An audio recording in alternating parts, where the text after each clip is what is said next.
आपल्या सबस्क्रायबरनी 2 कमेंट्स केलेत रिसेंटली जी व्हिडिओ टाकली आहे मी ते.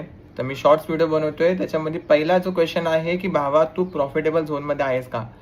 टेक्निकली येस आणि टेक्निकली नो. टेक्निकली येस ह्यासाठी कारण जर तुम्ही टार्गेट जर अचीव्ह करताय तर तुम्ही प्रॉफिटेबल झोनमध्ये आहात आणि माझ्यासारखे बरेच जण आहेत जे प्रॉफिटेबल झोनमध्ये आहेत. पण मी माझ्या स्वतःच्या पायावरती कुऱ्हाडी मारून घेतली आहे. माझे लोन जास्त आहेत त्याच्यामुळे मी प्रॉफिटेबल झोनमध्ये नाही आहे. तर आय होप तुला हा प्रश्नाचं उत्तर भेटला असेल मित्रा. दुसरा आहे की माझ्या मते commercial and transport business loss making आहे. तर यात फ्युचर प्रॉफिटेबल नाही. तर भावा तुझं मत एकदा व्हिडिओमध्ये शेअर कर. बघ अप डाऊन्स भावा आहेत बऱ्यापैकी, असं नाही की नाही आहेत.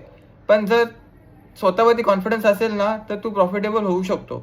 तुम्ही जर प्रॉपर डेली रुटीन वगैरे चालू केलं, टार्गेट अचीव्ह केल्याशिवाय घरी नाही आला ना तर तू ह्या बिझनेसमधून पण पैसे कमवू शकतोस आणि बाकीचे लोक पण करतायत. सो थोडेसे दिवस वाईट आलेत.